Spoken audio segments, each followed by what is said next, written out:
ignorancia de Occidente respecto de la religión islámica lleva a que predominen una serie de creencias sobre esta religión. La relación que existe de los países musulmanes al terrorismo y las violaciones a los derechos humanos que los medios de comunicación han difundido ampliamente luego de los atentados a las Torres Gemelas el 11 de septiembre de 2001. Pero realmente, ¿qué es y cuáles son los fundamentos de la religión musulmana? ¿Qué clase de personas son sus fieles seguidores? ¿Qué sabemos a ciencia cierta de esta religión? Para develar estas y otras interrogantes, nos encontramos en la mezquita As-Salam con el señor Mohammad Rumie, secretario general del directorio del Centro Islámico de Chile. Señor Rumie, bienvenido al debate. Muchas gracias. Gracias por la invitación a participar en él. Señor Rumie, ¿cuándo y dónde nace la religión musulmana? En el mundo árabe, en lo que es la zona donde existe Arabia Saudita, el mundo islámico considera que la figura del profeta Muhammad tiene una gran importancia porque Dios le dio la calidad de profecía siendo una persona analfabeta. Por lo mismo, por ser una persona analfabeta, es un milagro y es una cosa maravillosa la labor que realizó como profeta. ¿De qué época estamos hablando? El nacimiento de él nace el año 570 después de Cristo.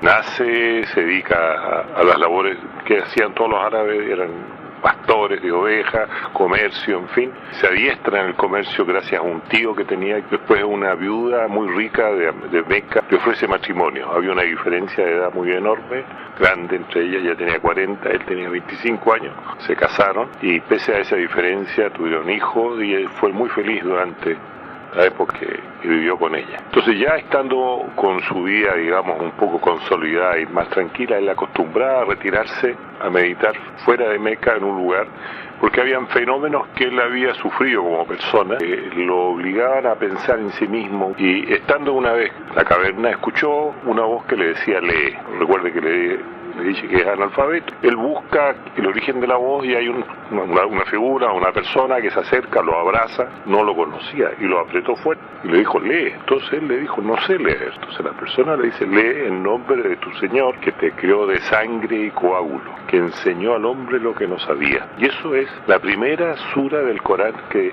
es descendida y se llama la sura El Coágulo. Entonces su señora le pregunta, ¿qué te sucede? ¿Qué te pasa? Entonces ella tenía un primo que era cristiano y que era un hombre de mucha edad y muy sabio. Entonces lo fue a buscar. El hombre vino y le contó. Le dijo, tú eres el próximo profeta. Los judíos y los cristianos estaban esperando un Mesías, un profeta. Entonces le dijo, tú has sido escogido para la profecía. Lamento no estar vivo para cuando tú comiences tu labor. Entonces este es el comienzo, el inicio de una serie de encuentros entre el arcángel Gabriel y Muhammad o Mahoma. Comienzan a encontrarse y él comienza a recibir el Corán. El libro, el Corán, es la palabra de Dios recibida por Muhammad a través del arcángel Gabriel. Y esto ocurre todo en la península arábiga. Indistintamente se le llama religión musulmana, islam o religión islámica. ¿Cuál es la forma correcta de referirse a ella? Islam es la manera correcta de llamarnos. Nosotros somos musulmanes islámicos, nos pueden decir. Yo creo que la palabra correcta es somos musulmanes. Lo que sí no somos mahometanos. Mahometanos podría ser seguidores de Mahoma y nosotros no lo seguimos a él. Quiero aclarar eso para futura interpretación. Su religión es monoteísta, es decir, que creen en un solo Dios, Alá. ¿Cuáles son las características de Alá? La omnipresencia que tiene él, que no lo vemos, pero sí él nos ve a nosotros. La magnificencia de Dios, de Allah. O sea, las características de Allah son infinitas y no podemos definirlas, pero yo diría que para los musulmanes Allah es clemente, misericordioso. Le ha dado mucho, el musulmán está agradecido de eso. Señor Rumie, ¿cuáles son los fundamentos que sostienen esta religión? El Islam descansa en 5 pilares. El primer pilar es la creencia en un solo Dios, Allah, y cuando digo Allah es la voz árabe para decir Dios. No es que el Dios mío sea distinto al Dios de los cristianos o de los judíos, es el mismo Dios. Creencia en Muhammad como profeta y enviado de Dios. Segunda, la creencia que debemos practicar 5 oraciones diarias. La tercera, efectuar la limosna que corresponde al 2% anual de mis utilidades. Una vez que yo he sacado todos mis gastos, tengo utilidades, yo tengo que dar el 2% a la mezquita. Cuarto, hacer el ayuno de Ramadán. Y quinto, hacer la peregrinación a la casa sagrada en Meca una vez en la vida, si la persona está en condición económica y de salud para hacerlo. ¿Podría explicarnos en qué consiste el Ramadán? Es un mes que cada 33 años cae en el mismo día. Vale decir, si hoy el Ramadán comenzara hoy, dentro de 33 años va a volver a comenzar un día como hoy. Entonces, esto permite que vaya trasladándose en el tiempo. Entonces, el musulmán que hace el ayuno del Ramadán tiene oportunidad, si tiene una larga vida, de hacer el Ramadán en verano, en otoño, en invierno y en primavera. Entonces, consiste el Ramadán en, desde que sale el sol hasta que se pone el sol, no ingerir alimentos, ni bebidas, ni fumar, y abstenerse del sexo. Entonces, de esta manera, el musulmán está siguiendo órdenes divinas que están en el Corán. Al final del día termina y hace una cena, una comida y hace una oración, y después de eso hay una oración especial que solamente el Ramadán, donde se hace una lectura del Corán. Como estos son 30 días de ayuno y el Corán está dividido en 30 partes, cada día se lee una 30ª parte del Corán. De manera que el musulmán que no ha leído nunca el Corán, si va a la mezquita y está los 30 días ahí, tiene la oportunidad de escuchar el Corán completo. ¿Qué es Al-Kaaba? La Al-Kaaba es un templo que está en la ciudad de Meca. Creemos nosotros que ahí, en ese lugar, nació Adán. Y en ese lugar se levantó un templo que fue destruido varias veces. Abraham con su hijo Ismael lo levantaron y lo edificaron. El profeta Muhammad, estando ahí, un día ayudó también a su reconstrucción. La Al-Kaaba es el centro del mundo islámico. Todos los musulmanes del mundo, cuando hacemos nuestras oraciones, nos dirigimos nuestras miradas, nuestra oración hacia la Al-Kaaba, que es la ciudad santa de los musulmanes. ¿Existen autoridades religiosas o guías espirituales, por llamarlos de alguna manera, en el Islam? Tenemos un imán, que es el título que se le da al sacerdote que dirige la oración, que es el que ordena y dirige nuestra vida espiritual. Y este señor es egresado de una universidad teológica de Egipto, que es la Universidad de Al-Azhar. Hemos revisado los fundamentos de esta religión, pero ahora queremos conocer el factor humano. ¿Qué es ser musulmán? ¿Qué características tiene y qué obligaciones debe cumplir el creyente? Seguir las órdenes que dice el Corán, no tomamos alcohol, no comemos cerdo, no debemos comer carne de ningún animal que haya sido sacrificado en nombre de otro Dios o que haya muerto de un accidente o por enfermedad. No debemos practicar la usura, está prohibido practicar la usura. Tomar y dar interés está prohibido. Está prohibido matar, está prohibido robar. El musulmán cree que existe una vida después de la muerte y nosotros trabajamos para esa vida. Entonces tenemos una libretita donde al lado derecho anotamos todos nuestros actos buenos y al lado izquierdo anotamos todos nuestros actos malos. Al final de nuestros días, la suma y la resta de estas dos cosas me va a permitir a mí entrar o no al paraíso. Cumplimiento de todas las órdenes en forma bien rigurosa, bien disciplinada, que sin duda alguna nos van a llevar al paraíso. Señor Rumieto, ¿aceptan gente que se convierta de otras religiones? Claro que sí. Nosotros musulmanes creemos que todo el mundo es musulmán, incluso aquel que no lo es. ¿Y qué sucede con sus fieles que se convierten a otras religiones? Esa es una buena pregunta. Nosotros no somos una religión con un estado policial como para seguir la ruta de cada persona. Creemos, y esto es una de las características principales de la religión musulmana, Dios otorga el libre albedrío. Entonces, si una persona que se ha convertido al Islam o nació musulmana decide abandonar el Islam, decide olvidarse de la religión, es un problema personal. Nosotros no tenemos ninguna, no nos podemos transformar en jueces. Antiguamente había incluso pena de muerte en algunos países árabes, a países musulmanes, para la persona que desertaba. Me gustaría que entrásemos en el aspecto mundano y cotidiano de esta religión. ¿Cómo se vive el Islam en una cultura como la latinoamericana? Los musulmanes están presentes en América Latina hace más de 150 años. Los musulmanes ya llevamos mucho tiempo viviendo en América Latina. Nos hemos insertado todos los aspectos de las actividades, ya sea en el comercio o en la parte profesional, y la gente nos respeta por lo que somos y por lo que hemos hecho. Entonces vivimos de acuerdo a nuestra cultura en una comunidad en la cual somos minoría y aceptamos, digamos, ese hecho como una cosa ya predestinada de alguna manera. Pero ¿cómo sienten que la sociedad los mira? Nos miran, yo creo, con respeto. Existe también algo de curiosidad, porque mucha gente que pasa frente a la mezquita nos pregunta si pueden conocer la mezquita. ¿Podemos entrar?, nos dicen. Claro, le decimos, o pasen, por favor, pasen, vean a quiénes somos. Nos interesa, a nosotros nos interesa que la gente nos conozca. No queremos que se queden con esa anécdota que se ve en la televisión del tipo con turbante, ¿cierto?, con un rifle, o la que ha querido hacer cierta prensa o cierta fracción de la comunidad internacional que le ha interesado presentar una cara del Islam violento. Nosotros somos cualquier cosa menos eso.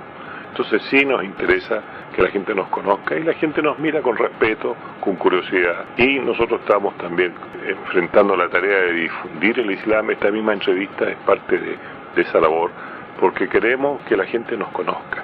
Y invito yo ahora, en este momento, a todas las personas que quieran conocer el Islam y conocernos a nosotros, que se acerquen a la mezquita, que nos habla, y nosotros vamos a enseñarles lo que somos. La falta de información aumenta la especulación. ¿Qué grado de responsabilidad asumen ustedes en eso? Yo creo que somos responsables en grado. Nosotros, como somos una comunidad pequeña, hemos estado imbuidos en fortificar los lazos islámicos dentro de nosotros mismos. Nosotros hemos sufrido la diseminación del mundo islámico en América Latina a través del matrimonio mixto, que hizo perder la identidad religiosa y un poquito la lengua, no bastante la lengua, a los árabes y a los musulmanes. Entonces, como no queremos que eso vuelva a suceder, hemos tomado las medidas, procuramos que nuestra juventud se conozca y se casen entre musulmanes. Hemos levantado una escuela donde los hijos de los musulmanes pueden aprender el idioma árabe y aprenden religión y aprenden lectura del Corán.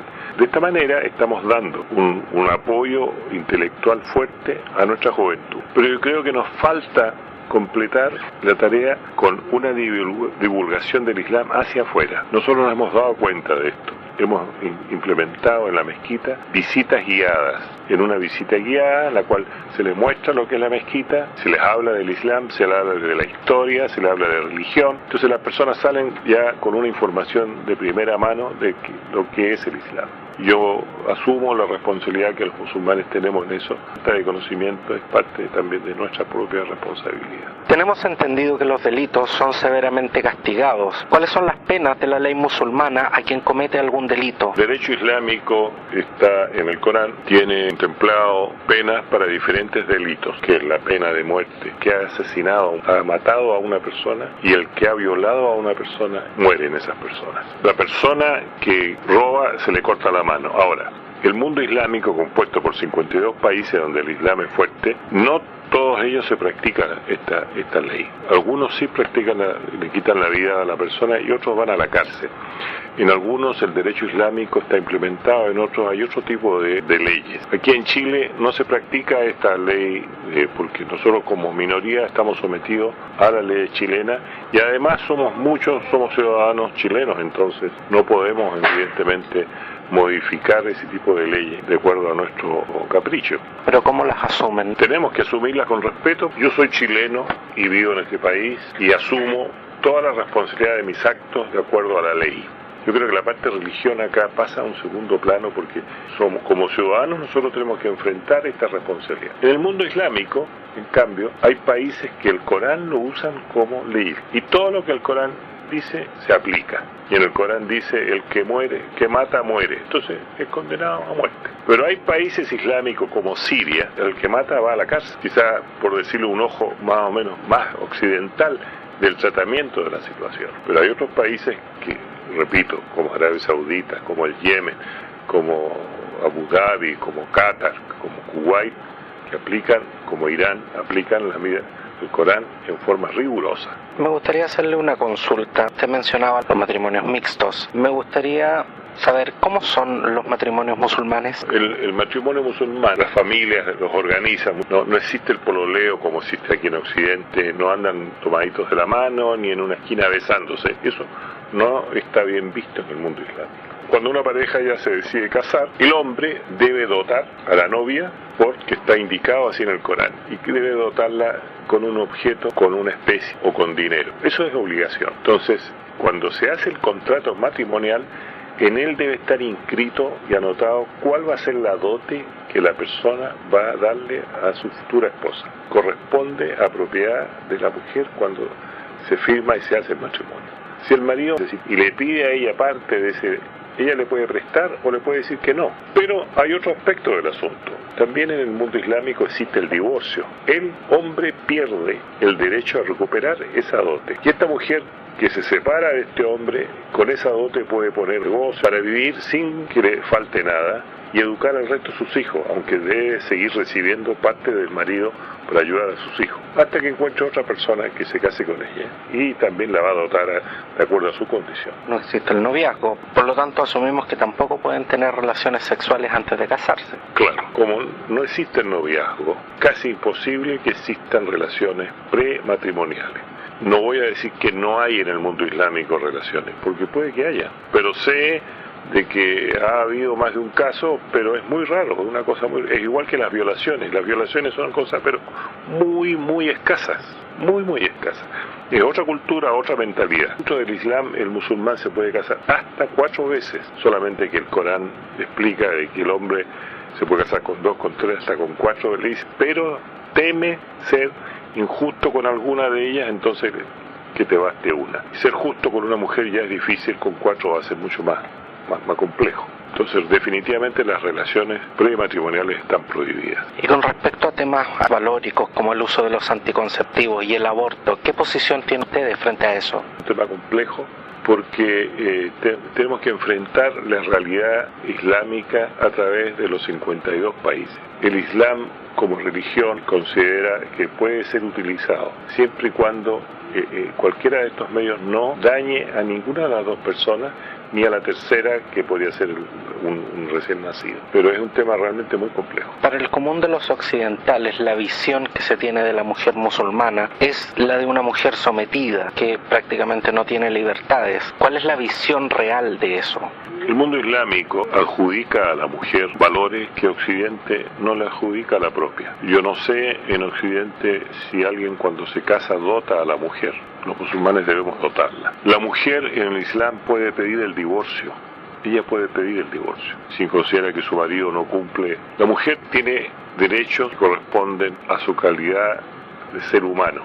Hay una sura en el Corán. Sura es el nombre que reciben los capítulos del Corán. O sea, Dios se dirige al hombre y a la mujer por igual. Estamos hablando de que religiosamente el hombre y la mujer son iguales, idénticamente iguales. Estamos viendo que hay una situación física que no es igual. La mujer tiene la capacidad de dar a luz y el hombre no. Pero nosotros tenemos, puedo traer al ejemplo, hemos tenido una primer ministro en Pakistán, Benazir Bhutto, que era mujer y fue presidenta del país. Tuvimos una primera ministra en Turquía. La primera ministra que tenía Yasser Arafat, Hanan Ashrawi, era una mujer. Entonces, ¿dónde está la pretendida de la mujer? Occidente considera maltrato cuando mide con su propia regla de conducta la conducta de otros pueblos, y con eso podríamos entonces considerar sometidas también a las mujeres japonesas o a las mujeres de la India o a las mujeres chinas, etcétera. Entonces yo creo que hay una visión que está basada un poco en lo que usted dijo al principio de esta entrevista, de esa ignorancia que del Islam se tiene, ¿no? Hay mujeres que están en todos los campos de las actividades hoy día en el mundo islámico. No existe este maltrato, que un hombre le pegue a una mujer o la maltrate físicamente. Eso ocurre a diario en cualquier parte del mundo. No sé si ocurre en el mundo islámico, pero no le puede adjudicar una conducta individual a usted, con eso juzgar a toda una comunidad. Porque la diferencia entre la vestimenta femenina y la vestimenta masculina es tan notoria. La mujer está dotada de cuerpo con un físico, ¿cierto? Y en el Islam hay una sura en el Corán donde Dios dice cómo debe vestir la mujer, que debe cubrir su cabello y debe cubrir sus brazos hasta las muñecas, ¿cierto? Y con un vestido que le llegue hasta la túnica de los pies, hasta los tobillos. Son órdenes divinas. Eso ahí se está poniendo a resguardo la dignidad de la mujer. Si usted tiene una joya, usted no se lo va a poner y lo va a andar trayendo, mostrándole a todo el mundo, porque alguien lo va a asaltar, se lo va a robar y se lo va a quitar. Hablábamos anteriormente sobre las violaciones. No estoy seguro, pero no creo que haya violaciones en el mundo islámico. Y si las hay, están penadas por la muerte. Pero las mujeres musulmanas andan cubiertas de tal manera de que si alguien se dirige a ella a la persona, no al sexo. ¿me entiendo? Aquí muchas veces uno le dirige la palabra a una persona porque es una mujer, porque está exhibiendo algo y uno quiere tener un contacto. Al inicio de esta entrevista mencioné justamente que la ignorancia que se tiene de su religión en Occidente ha servido de caldo de cultivo para un montón de creencias y aseveraciones que quisiéramos saber hasta qué punto son o no son correctas. Me gustaría que nos ayudara a dilucidarlas. El Islam se caracteriza por haber conseguido un fuerte arraigo nacionalista y étnico. ¿Podría considerarse esto como un fanatismo religioso? El aproximamiento que los musulmanes tenemos a la religión es distinto al que tienen otras religiones. Nosotros rezamos 5 veces al día. Hay un dicho del profeta Muhammad, que con él la plegaria y la paz, que dice: si tú estás viviendo frente a un río y bajas al río 5 veces y te bañas 5 veces, ¿cómo termina tú ese día? Evidentemente lo termina limpiecito y perfumado, ¿no? El musulmán que defiende con ahínco ciertos temas en la cual se ofende ya sea al profeta o se ofende a la religión o se agrede a sus creencias gratuitamente y que la defiende con un fervor, es llamado terrorista o es llamado fanático. Yo diría que Occidente también hace eso y por cosas menos válidas. O sea, a veces la gente se mata por entrar a un estadio para ver un cantante, o se pelean 2 gente a muerte por un partido de fútbol porque son contrarios. Estamos hablando de valores que la gente ha tergiversado. Entonces, el mundo islámico tiene su propia visión de su espiritualidad y religión, y yo creo que el fervor religioso no puede ser confundido con un fanatismo. Hay un respeto, un acercamiento a la religión distinto al que Occidente está acostumbrado a practicar con sus propias religiones. ¿Cuál es su opinión de los atentados del 11 de septiembre de 2001 contra los Estados Unidos? El atentado a las Torres Gemelas es un atentado muy triste, es un atentado absurdo. Tengo mis grandes dudas con respecto a quienes se les acusa de haberlos originado, porque el gran perdedor de esto fue el Islam. El mundo, todo el mundo, no es mejor porque haya muerto una persona o 5.000 personas en ese atentado. Esas personas, de alguna manera, cada uno de ellos estaba elaborando para que el mundo fuera mejor, en cualquier campo que estuviera. El hecho de que hayan sido muertas de una manera tan violenta, tan cruel, tan triste, me permite a mí reflexionar de que el mundo no mejoró. Si alguien me viene a decir, mire, el mundo es mejor en este aspecto o en este otro, yo lo dudo mucho. Yo creo que todo ser humano ha sido puesto aquí en la tierra para que cumpla un papel. Y ese papel nadie puede interrumpirle a la persona para que lo realice. Creo que es un acto violento y los musulmanes estamos en contra de todo tipo de violencia, porque así está ordenado en el Islam. En el Islam hay una sura que dice: aquel creyente que mate a una persona inocente que no hubiera hollado la tierra es como si matara a toda la humanidad. Aquel creyente que salve a una persona inocente es como si salvara a toda la humanidad. Si Dios me da esta oportunidad, yo voy a salvar a una persona, porque es como si salvara a toda la humanidad, a 6.000 millones de personas. Mire, tremendo premio por salvar a una persona.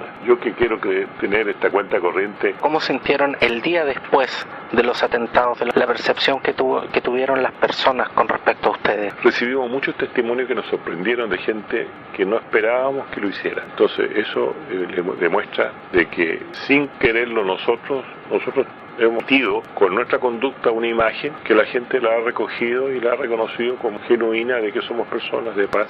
¿Recibieron alguna reacción de tipo negativa? Una sola persona que pasó, tiró un papel con un anónimo. Nosotros, sin pedirlo, la policía nos puso durante un mes un policía de punto fijo, pero no pasó absolutamente nada. Nadie nos quebró un vidrio, nadie tiró un tarro de pintura, nada. No puedo dejar de hacerle esta pregunta. El objetivo de los más radicales seguidores del Islam es reunir a todos los musulmanes bajo un mismo gobierno regido en forma estricta bajo la ley islámica y establecer un nuevo orden mundial. Para ellos, aquellos gobiernos que no se ajustan a esta política deben ser derrocados. En los últimos años se ha llamado a todos los musulmanes a embarcarse en una yihad, entiéndase guerra santa, contra los infieles, entiéndase los no musulmanes. ¿Usted se siente representado por grupos como el Yihad Islámico de Egipto, Hezbollah en el Líbano, Hamas en Palestina o el polémico Al-Qaeda? Los no musulmanes no son infieles. Infieles son aquellos que no creen en nada. Vale decir, infiel es el ateo. El yihad no es tampoco una guerra santa. El yihad es el esfuerzo que todo creyente debe hacer para eliminar esa inclinación a las cosas fáciles que le causan perjuicio, ese esfuerzo que se hace en pos de algo mayor. El Hamas es un grupo que pertenece a los palestinos, que está buscando reivindicar sus derechos a tener una patria propia, derecho que ha sido negado por Israel permanentemente con un costo de vida pero tremendamente enorme. Israel está permanentemente castigando al pueblo palestino por tener el atrevimiento de querer ser libre. El Hezbollah del Líbano, que es un movimiento militar, ha enfrentado al ejército de Israel que invadió el Líbano y lo asembró de bombas, ¿no? Y lo derrotó. No son gente que está saliendo fuera de Israel, del Líbano, a poner bombas o a matar personas inocentes. Son personas que se están defendiendo de Israel. Al-Qaeda está dirigida por una persona que está buscando castigar a Estados Unidos en distintos frentes y no trepida en colocar bombas en distintos lugares como lo ha hecho. Aquí están mezclados distintos grupos que tienen distintas situaciones frente a una realidad que es distinta. La situación de Hamas no se puede considerar igual a la de Hezbollah. Hezbollah son libaneses que están en territorio libanés, pero Hamas es un palestino que están en territorio que les corresponde a ellos, pero que es administrado por Israel, y que Israel, por un derecho que le dio las Naciones Unidas, que dividió Palestina en dos partes ahí y tomó más tierra de la que le dio la ordenanza de las Naciones Unidas. Y hace más de 40 años que está haciendo sufrir al pueblo palestino, pudiendo dar una solución final a esto.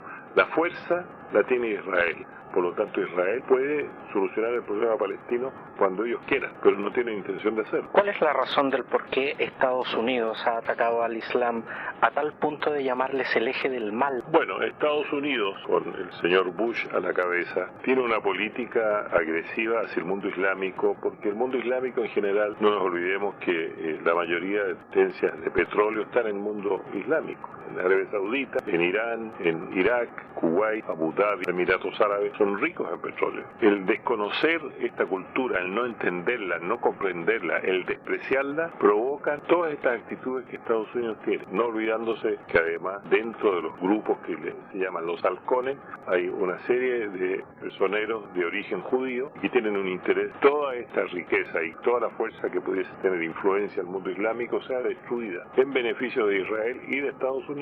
Así es la historia simplemente. Señor Roumier, ¿cómo ve el futuro? No veo un futuro negro a menos que el mundo islámico tome una decisión y el mundo occidental también, porque el mundo occidental no solamente está compuesto por Estados Unidos, tenemos Europa, que Europa sabe conscientemente que lo que está ocurriendo en el mundo islámico es algo incorrecto, injusto, pero no ofrece una resistencia. Son muy pocos los países que opinan y que se atreven a dar una cara solidaria hacia el mundo islámico. Francia ha sido últimamente uno de los países que ha hecho esa labor, pero con el nuevo presidente tengo mis grandes dudas que eso vaya a continuar siendo así. Entonces, y digo, el mundo islámico también tiene que tomar una medida, porque el mundo islámico es consumidor de una serie de productos que Estados Unidos y Occidente producen. Y si el mundo islámico tomara la decisión de hacer un boicot a una serie de productos americanos, podría presionar de tal manera que las medidas bélicas que se toman contra ciertos países islámicos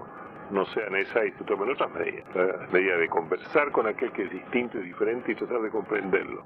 Y si de último no lo comprendo, lo respeto, cosa que hoy día no está ocurriendo. ¿Cree usted en la tolerancia? Evidentemente creo en la tolerancia. La tolerancia es el ejercicio que me permite a mí ver que no todos somos iguales y que la diferencia me enriquece, no me empobrece, porque lo que yo no sé lo puede saber otro y viceversa. Y el intercambio de esos conocimientos nos hace mejores y más ricos. En el Corán hay una frase, que Dios dice: si a mí se me hubiese placido, y todo el mundo sería creyente.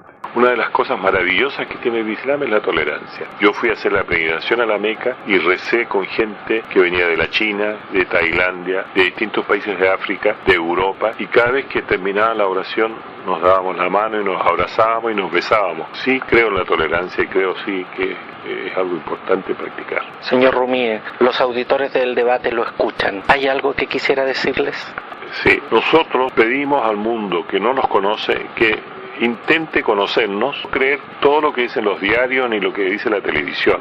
Hay intereses siempre creados para mostrar una cara distinta de lo que es el Islam. Muchas gracias. Agradecemos el tiempo que nos ha concedido el señor Mohammad Rumie, secretario del directorio del Centro Islámico de Chile, y su disposición a aclarar sus inquietudes. Fuera del contexto de esta entrevista, quisiera compartirles a los auditores un hecho bastante importante dentro de la realización de esta entrevista. Por un desperfecto en nuestros equipos técnicos, esta entrevista se tuvo que realizar por segunda vez. Por lo tanto, me gustaría destacar la calidad humana de nuestro entrevistado, quien pacientemente y con una excelente disposición respondió a todas nuestras preguntas 2 veces, lo cual es bastante agotador. Me gustaría de verdad felicitarlo y que los auditores del debate supieran de este hecho. El señor Rumie nos ha concedido su tiempo de una apretada agenda de actividades que tiene. Muchas gracias, señor Rumie. Los auditores y a título personal se lo agradecemos. Hoy hemos conocido algo más de la religión musulmana,